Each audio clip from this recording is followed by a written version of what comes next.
George Orwell told us that the most effective way to destroy people is to deny and obliterate their own understanding of their history. Orwell's warning immediately came to mind when I read a tweet by the EFF's Dali Mpofu. On the anniversary of the arrival of Jan van Riebeeck, Mpofu tweeted, "On this day, 6 April 1652, all the problems of the southern tip of our beloved continent started. It will take a monumental effort on the part of all patriots to erase all the rot, hatred, misery, racism, landlessness, and bloodshed which characterized our society since that day." The only conclusion to draw from this tweet is that if all problems started that day, South Africa had no problems before then. As an educated man, Mpofu knows full well that this is not true, and that history is far more complex than he is attempting to suggest. He is also not ignorant enough to believe that before the 6th of April 1652, South Africa was some sort of fictional utopia where all black people lived in harmony, with no rot, hatred, misery, racism, landlessness, or bloodshed. Many race-baiting politicians have attempted to simplify South African history into two parts: a utopian time before white people, followed by a period of rot, hatred, misery, racism, landlessness, and bloodshed caused by the arrival of white people. The president has even claimed that white people committed the original sin in South Africa. Someone referred to the original sin that was committed in this country.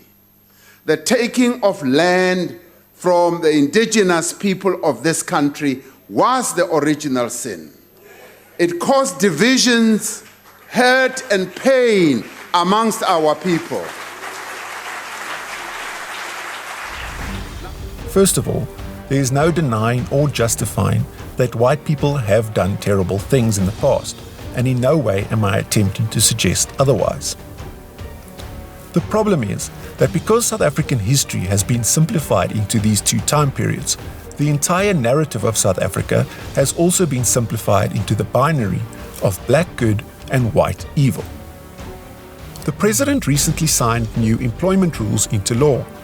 This demonstrates that our society is still deeply divided along racial lines, and this division is perpetuated by politicians because this keeps them in power. As long as the narrative remains that white people are the enemy, South Africans will vote along racial lines and not on merit. The narrative that political parties like the ANC and the EFF would like us to believe is that white people are guilty of the sins of their ancestors and are evil, racist land thieves by birth. Even today, white people are labeled as land thieves, but no white person who owns land today stole it. If guilt can be inherited, should it not then apply to all people? So what if I told you that if the original sin was taking the land from the native inhabitants, then that sin was committed long before white people arrived? The archaeological records show that modern humans have lived in South Africa for over 100,000 years. The original Stone Age inhabitants of South Africa were the ancestors of the Khoisan people. The Khoisan have been in the country for much longer than anyone else, including any black tribes. Khoisan rock art has been found dating back some 26,000 years. However, even the Stone Age ancestors of the Khoisan were not the first residents of South Africa. Archaeological evidence shows that both Homo habilis and Homo erectus inhabited South Africa first, but both species were driven to extinction by our Stone Age relatives.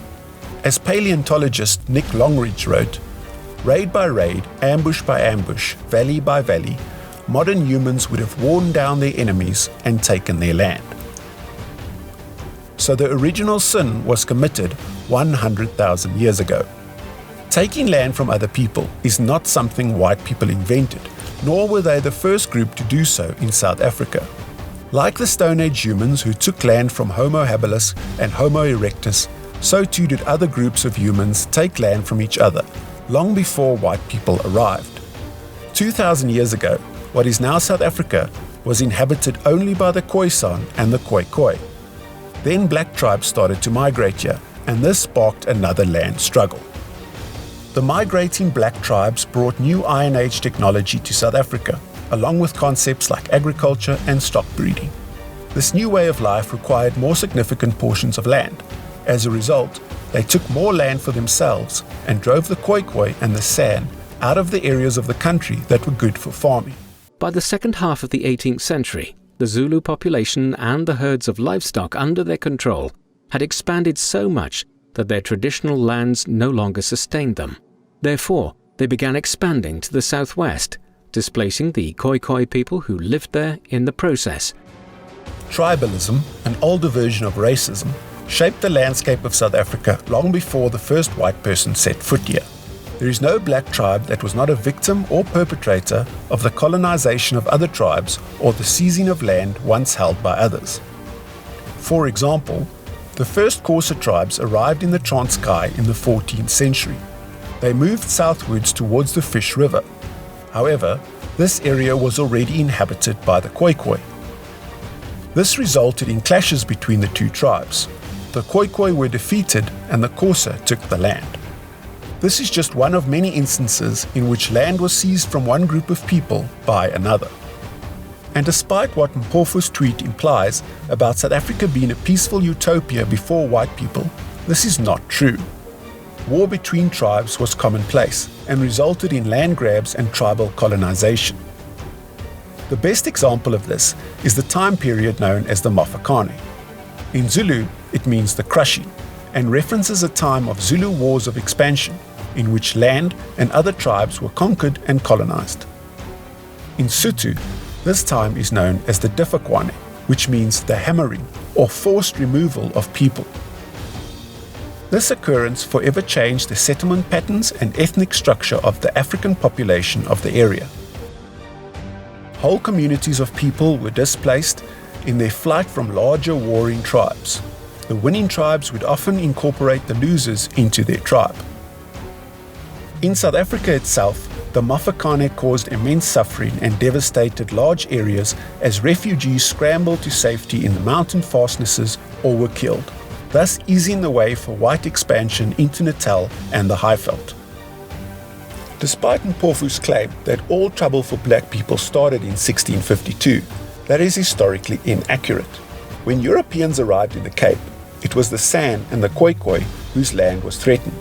But most black tribes had no contact with the white settlers for the first 150 years they were in the country. The African settlement patterns had the effect that for the first century and a half of European settlement, the African farmers were hardly affected by the white presence at all. So why does any of this matter?